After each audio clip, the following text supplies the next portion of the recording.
Sara Ganster, the St. Pete permaculture plant plug, is coming to Aker Farms today. I'm super excited to have her here for a couple reasons. One, she is just an awesome human being. Two, she has so much awesome knowledge about local plants and native plants and medicinal plants, as well as she's the plant plug, and I'm hoping she may bring some plants for the new place. We haven't done too much planting yet just because we've just been here for a few months, and the first few months have literally all of our time and energy has been spent on cleaning this place so we can get in and out, and there was just so much trash everywhere. We filled up 3 dumpster loads of trash.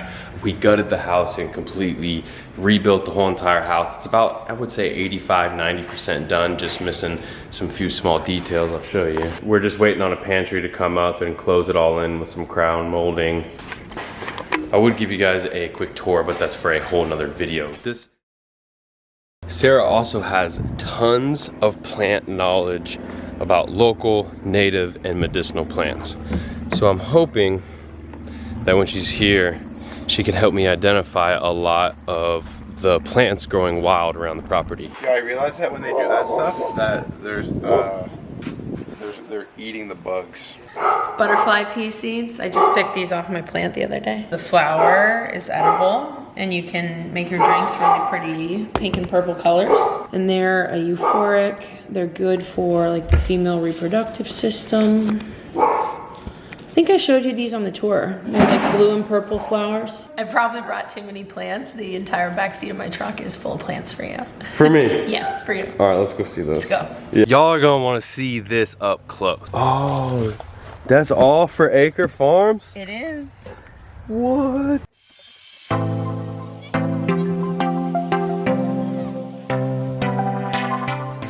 My hands smell so good from just picking up these plants. I think that was the Cuban oregano.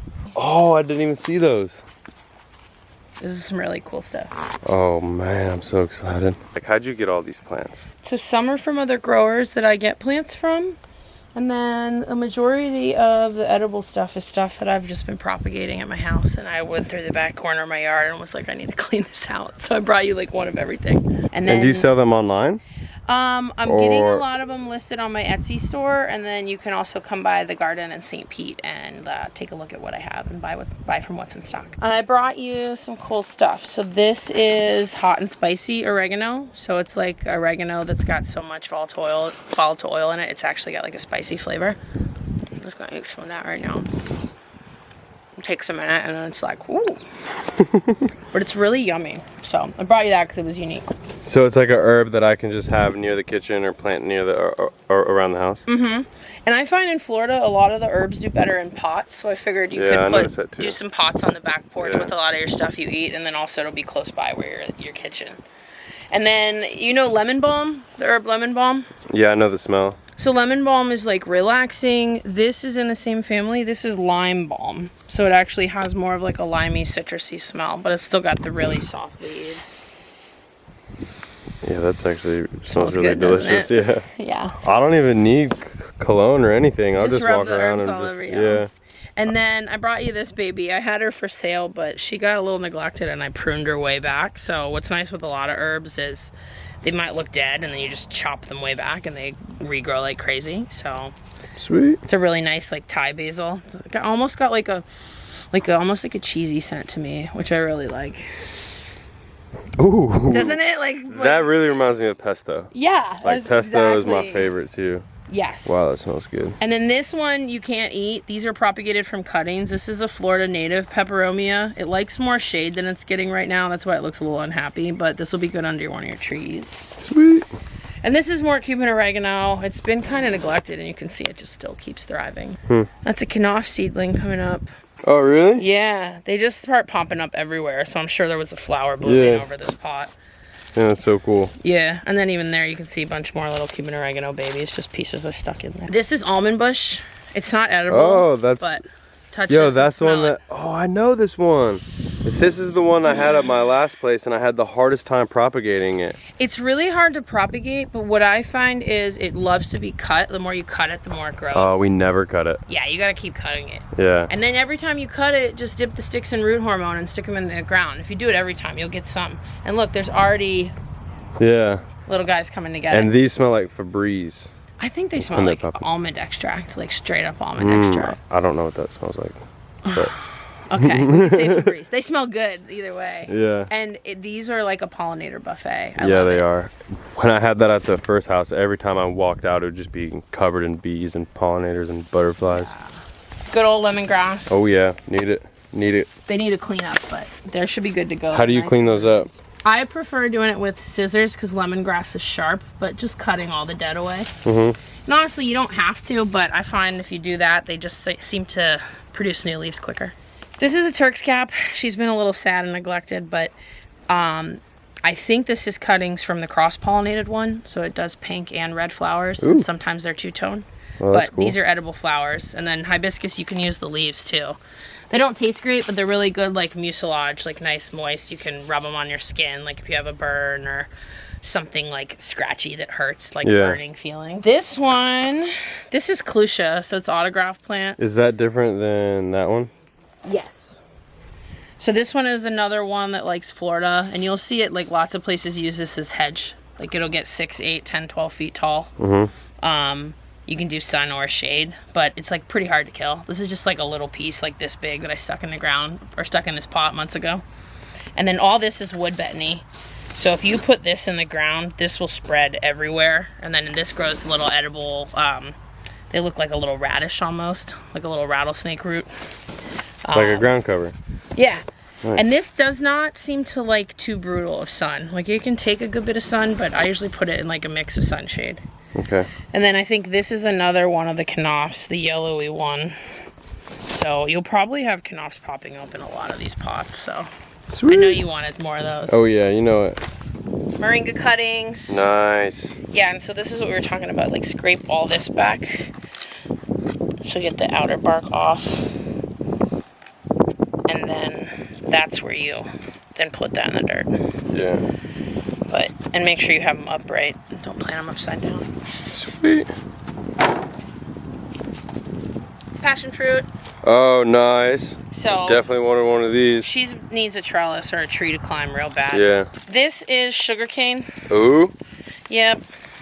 So nice. She's small because she hasn't really had much attention. But if you put this in the ground and or just put it in a nicer pot and give her some care, she'll get huge. And then put it in the ground because then you can be pulling sugarcane. And look, more knopf.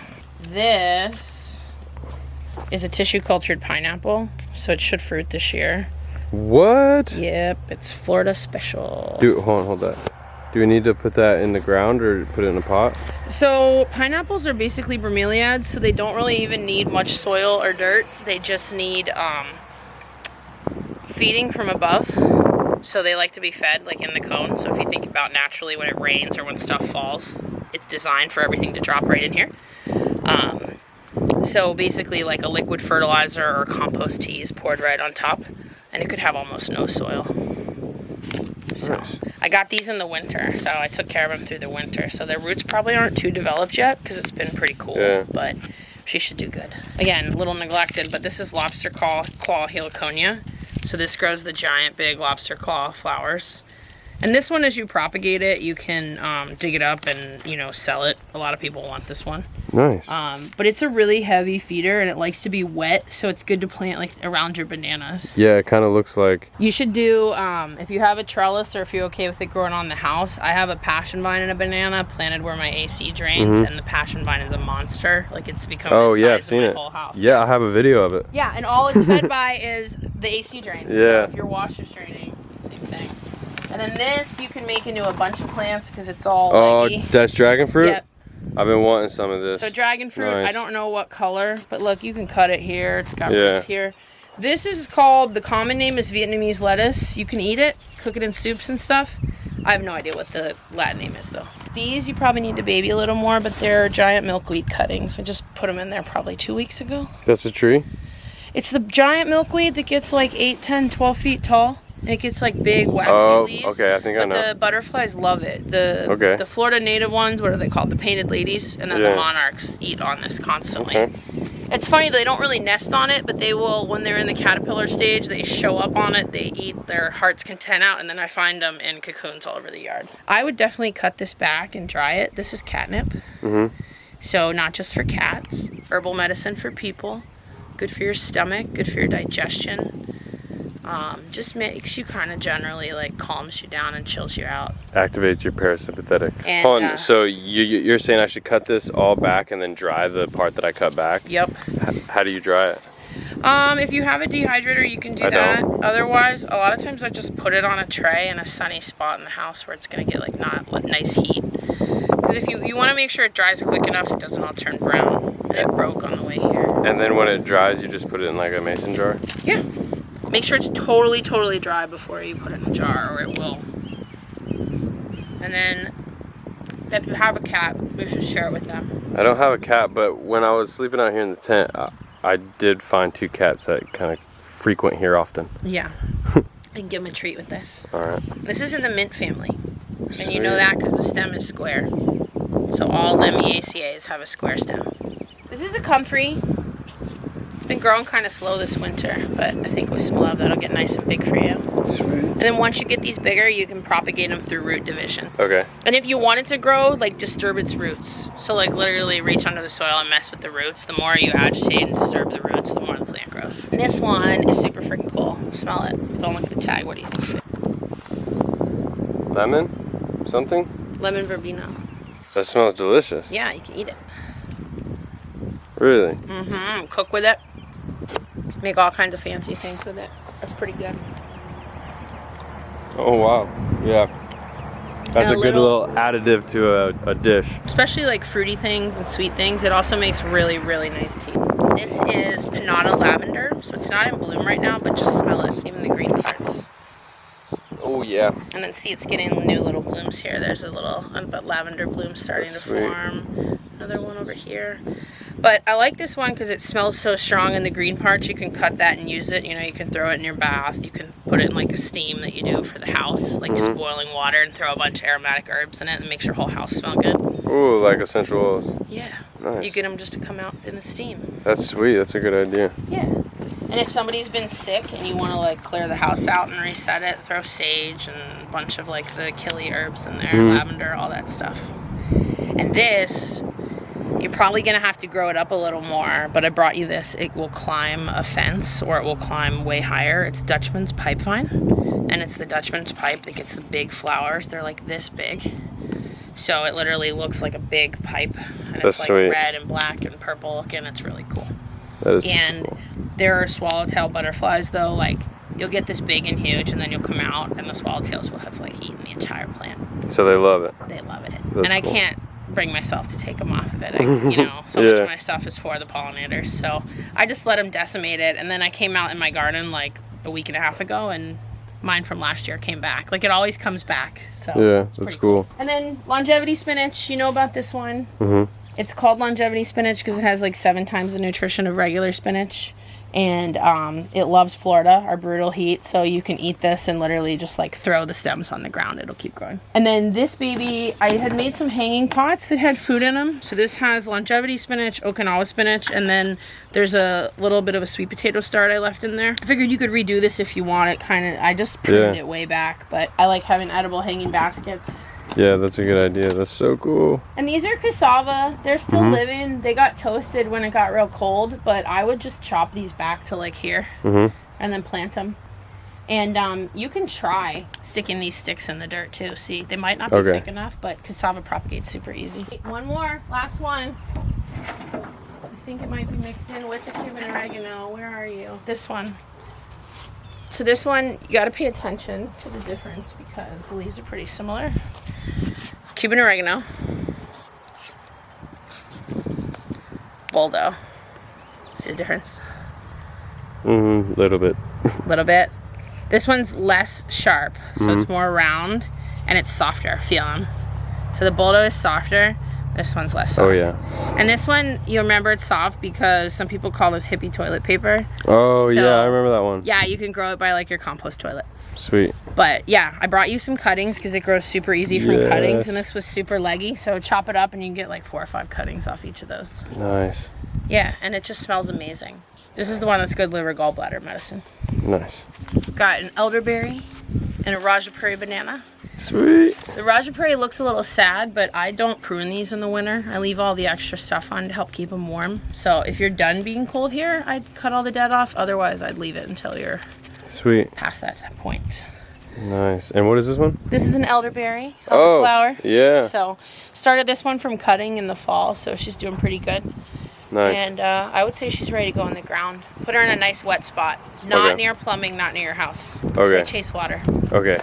Good to know. Yes. Don't eat anything other than the berries or the flowers. Got Because it. they have cyanidic compounds in them, so Got it. we don't want the leaf. This one grows really, really, really easy from cutting too. So if you're out and about somewhere, or out in the wild and you see elder and it's a nice healthy one, you can just take, 8, 10, 12-inch long piece of stem cutting, and almost always they will root for you.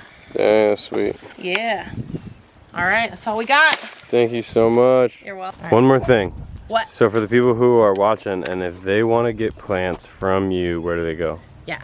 They can come find me on Instagram, EdibleEdenFL, and there is a link to my Etsy shop. And if you're local, like St. Pete, Tampa area, shoot me a message and we can arrange a nursery visit.